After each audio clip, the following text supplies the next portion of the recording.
Agora vamos ouvir Aloísio para encerrar. Viu? Ninguém quer falar?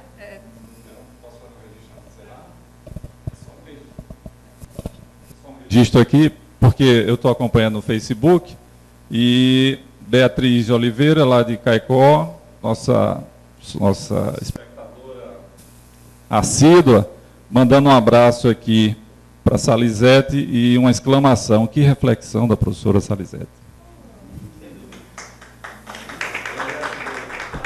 Também um abraço para a poetisa Anchela Monte, para o professor, escritor e poeta Roberto Noah, que também mandou um recado, está nos acompanhando pela internet, e especialmente para a poetisa que conhecemos, portuguesa, que está na cidade do Porto agora, Isabel Melo, registrou aqui que está assistindo, está nos acompanhando.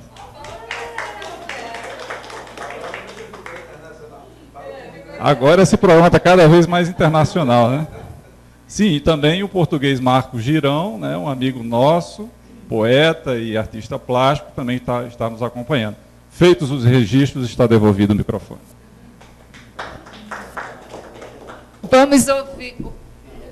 Vamos ouvir agora Paulo Caldas.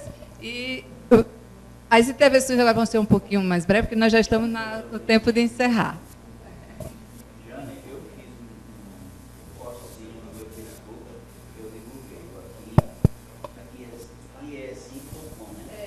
Eu vi.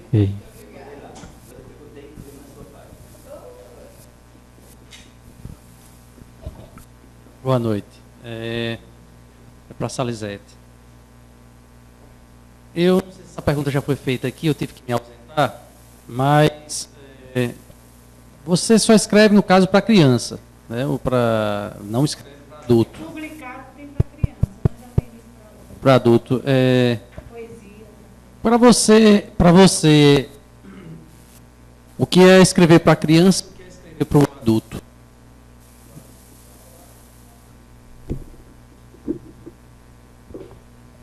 Existe alguma diferença?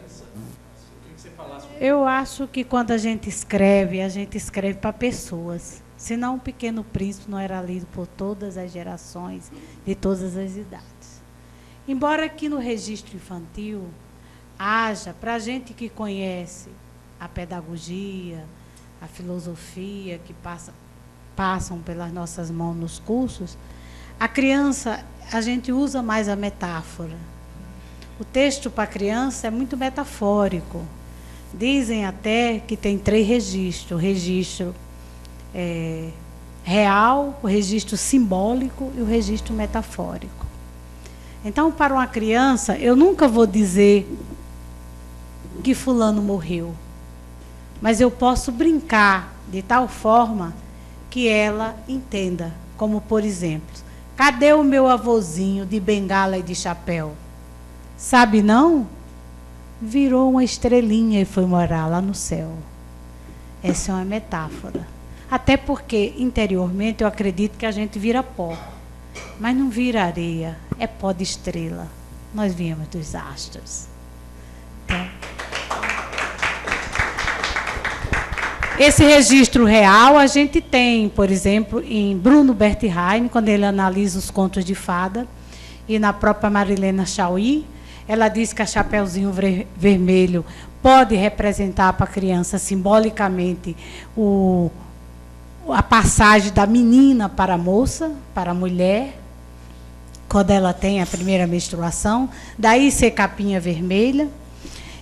Ao mesmo tempo, o lobo passa a ser o homem, a figura homem no sentido dessa sociedade machista, em que o homem já olha para aquela moça, para aquela menina em formação, né? A gente aqui tinha um termo até grosseiro que dizia, está no ponto de corte. A Marilena Chauí é bem dura nisso aí. De forma que, o que eu posso te dizer é que quem escreve para a criança é adulto. E poucas crianças escrevem. Então, eu não posso me desfazer das minhas ideologias, da minha forma de pensar, da minha política. O primeiro livro infantil, que se tem ideia, que inclusive foi traduzido no Brasil por Monteiro Lobato, é Chapeuzinho Vermelho. E ele é de um sujeito de 70 anos, chamado Charles Perrault. Isso no final do século XVIII. Charles Perrault, em plena Inquisição, ele escreve dentro do Palácio do Rei, que o rei Luís XIV, que dizia, o Estado sou eu. Então, daí você já vê a relação do poder, numa França da Contra-Reforma, onde o lobo entrava na casa da avó, comia a avó e comia a menina. E saía de barriga grande. E ainda tinha mais uma moral da história. Quem desobedece tem o que merece, porque a menina parou na estrada e desobedeceu à mãe. A versão que a gente conhece, que é a minha e a sua, que tem a idade dos meus filhos, é a dos irmãos Grimm, que é uma versão da Alemanha. Também escrita para criança, mas com a outra forma de ver o universo infantil. Ele acrescenta aí a figura do caçador. Quando ele pega, ele recolhe o conto do Charles Perrault, ele acha muito árido para a criança ter que morrer. O final era aquele pronto. Céu e inferno. Era o maniqueísmo próprio do Conselho de Trento, né? Trento? Então, quando você pega os irmãos Grimm, você vai pegar a mentalidade da Alemanha reformada. Veja só como tem a ver, como eu não posso tirar minhas capas para ir à aula. Então, os irmãos Grimm, além de ser professores, eles eram linguistas.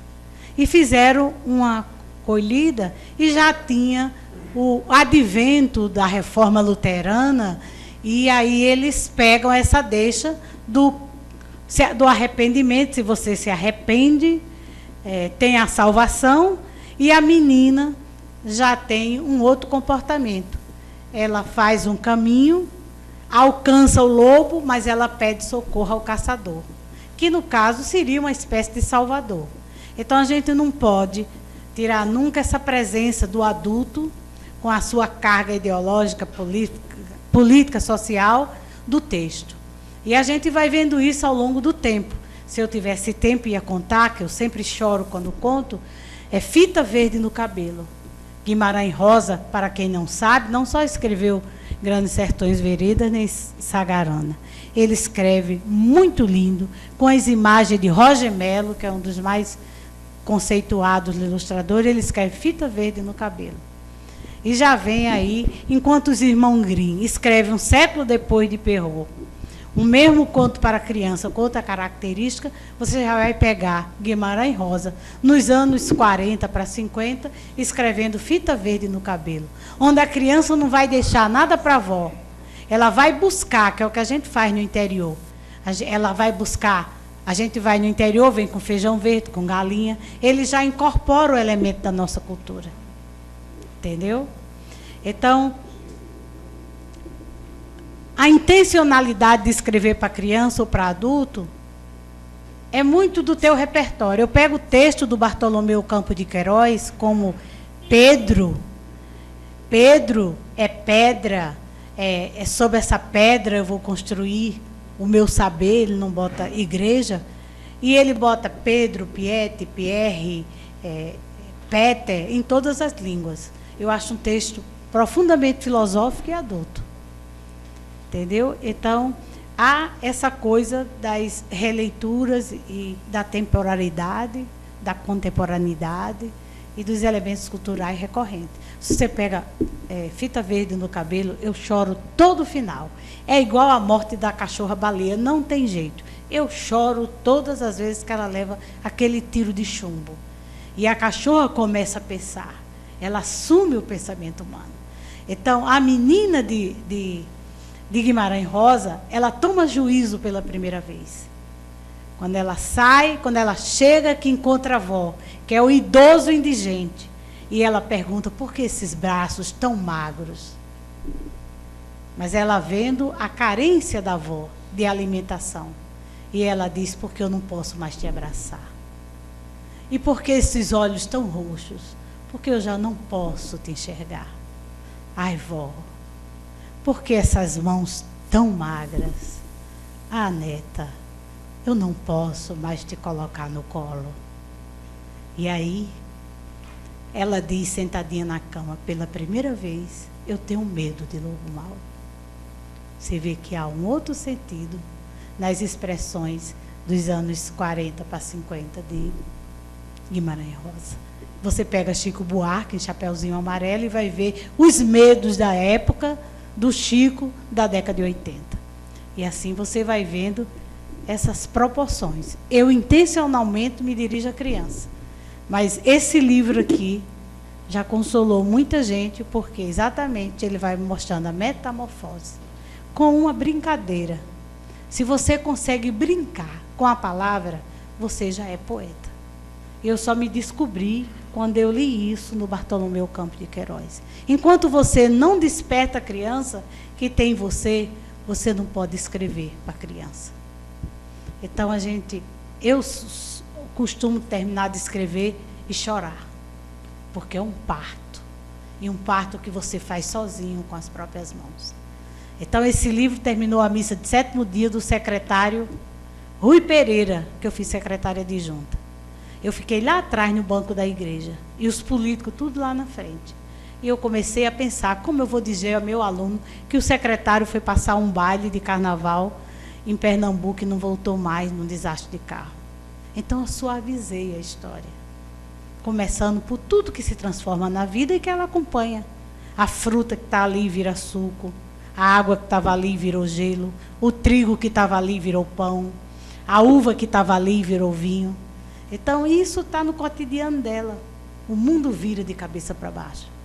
Até que ela pergunta, e cadê o meu avôzinho de bengala e de chapéu? Sabe não? Virou uma estrelinha e foi morar lá no céu. É uma forma adocicada de dizer. É o lirismo que eu diria lusitano que a gente tem nas veias, né? Sem sair do cotidiano nosso. Isso. Então compreende mais isso. Eu nasci no Nordeste português e vim morar no Nordeste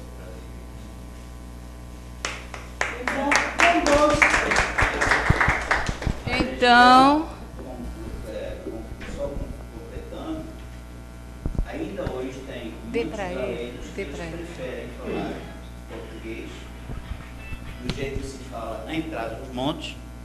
E mais um detalhe, eu tenho alguns poemas meus traduzidos em mirandês. Mirandês não é um dialeto, é a segunda língua portuguesa, que já não se usa por falta de falantes, mas ainda existem escritores. Na minha aldeia ainda se fala muitas palavras em mirandês.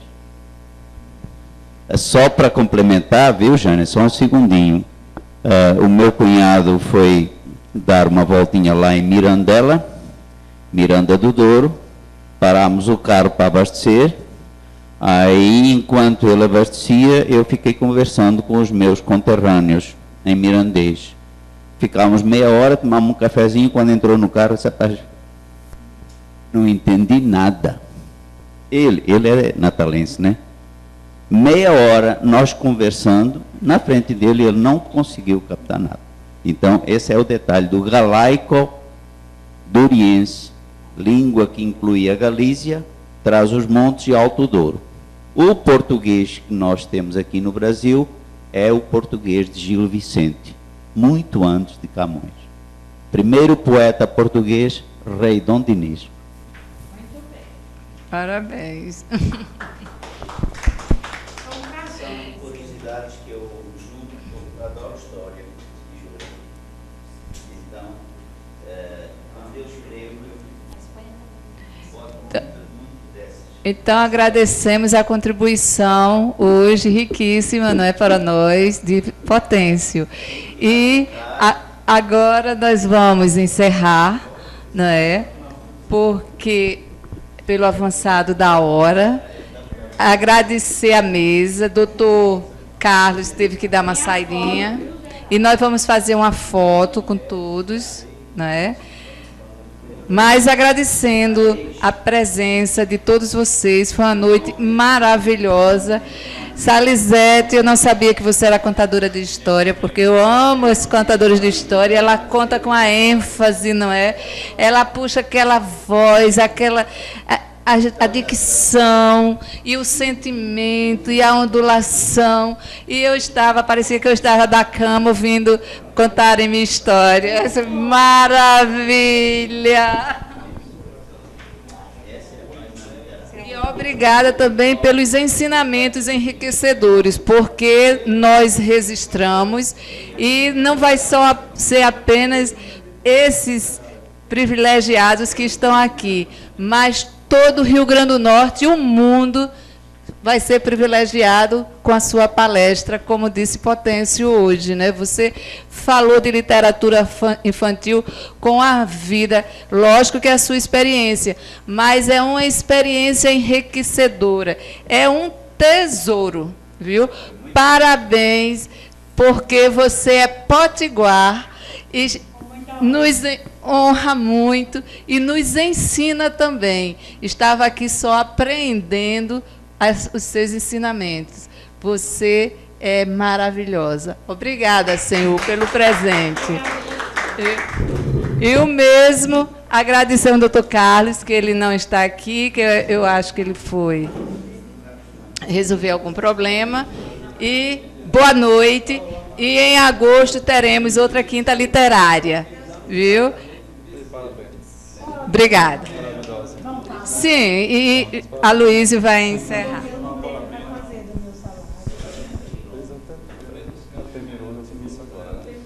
Não é todo dia que nós temos aqui uma escritora que muito nos orgulha. Eu assisti. Você acha que eu cheguei em casa contando. Pessoal, só agradecendo muito a participação de todos vocês, daqueles que sempre prestigiam, dos que estão nos acompanhando, que eu não sei onde é que está a câmera, mas que estão nos acompanhando, Carlinhos, que estão nos acompanhando pela web. É um prazer muito grande estar com vocês. A Nobel tem um orgulho de realizar a Quinta Literária há mais de 2 anos, né? E a gente procura... E agora cada vez mais lusitana, né? Hoje foi realmente uma quinta literária. Também vamos convidá-lo para participar conosco de uma das quintas literárias, né? E como tradicionalmente acontece nas nossas quintas, né, nós encerramos e os autores ficam conosco. Nós não temos assim o prazer e o orgulho dos livros de Salizete estarem disponíveis aqui na Nobel, mas eu preciso corrigir isso é uma falha muito grave. Isso é uma falha muito grave, mas temos sim, o Dr. Carlos participa da coletânea de poemas da UBE, aliás, uma belíssima coletânea organizada por Zé de Castro, e que está disponível encerramos a nossa quinta literária e de agora em diante passamos aqui a uma sessão de autógrafos. Muito obrigado, uma boa noite para todos.